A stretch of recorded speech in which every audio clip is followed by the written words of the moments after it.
Alright, back again on this.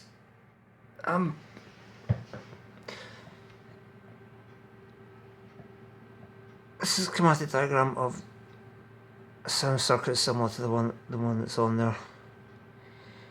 In fact, it's the exact circuit that's on there. It was pointed out to me by a very good friend.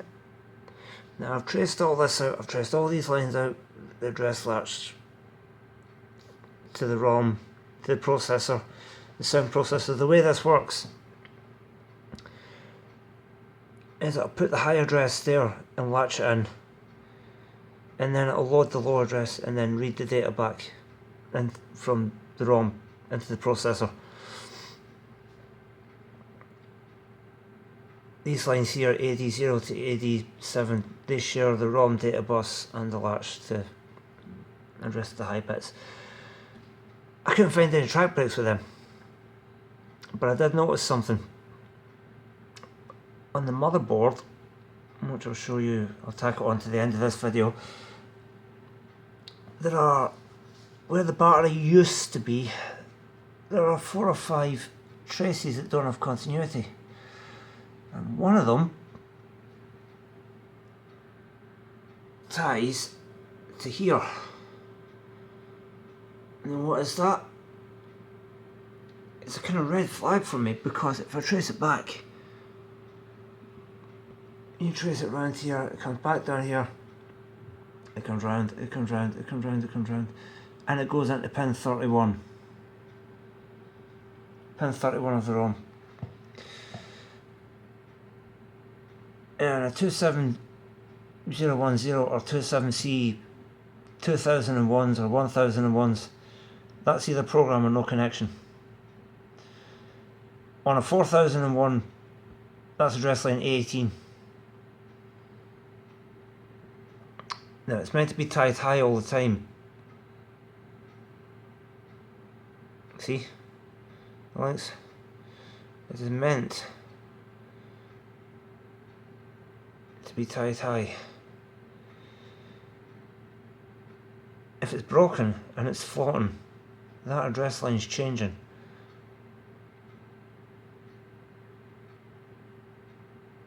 Not only that,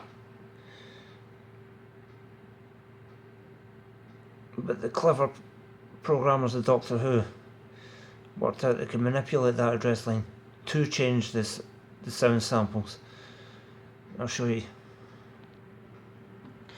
Because they very cleverly included the driver line in the latch.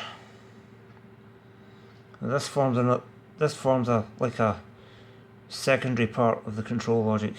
There's a big ASIC on the board which controls most everything, but there are some lines provided by this, and this is a red flag to me because that is a line that can be driven.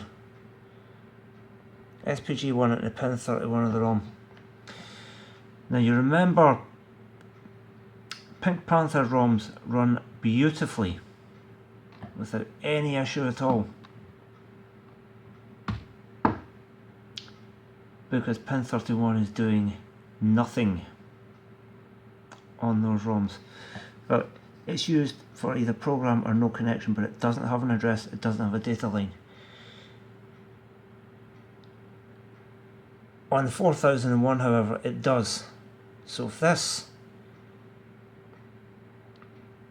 is meant to be getting driven, and it's not, or it's intermittent, that ROM's going to be have a floating address line. Highest address line, mind you. But that could be enough to completely screw up the samples. It may float to the right value. Eventually, it may float to high or low eventually, and then that could be why the sound samples suddenly pick up. But I would almost guarantee if I bent pin 31 out of the ROM and tied it to 5 volt, some of the samples would be missing, but all the artifacts would disappear, because the artifacts are being caused by this. They're being caused by this this SPG1 line. This is being used as another enable for the ROM, really. The samples are all in the highest address space of the ROM. You probably use lower address spaces in the sound ROM for some information. Sometimes you see signals and stuff, or even setup guides being actually programmed into the ROM. So I've seen that a couple of times. I've seen somebody leave it. I've seen an Easter egg left in a ROM where, like, a list of credits to everybody that programmed the ROM. That doesn't matter to the processor itself as long as the code it's looking for is there. But if this line is down, then that ROM isn't going to be getting addressed properly. Similar to we've got increment and decrement lines here. These are for the digital potentiometer. And funny enough, these don't have continuity either. So I think what I'm looking at here is the usual nemesis of tracks breaks being caused by battery damage. So the mission for tonight is to reattach these broken traces, and I'll be testing the machine again tonight. I mean, it's after 11 o'clock at night now, it's stupid o'clock at night and the kiddies in bed, but I think we are closing in on the problem once and for all. And I'll show you on the actual board itself.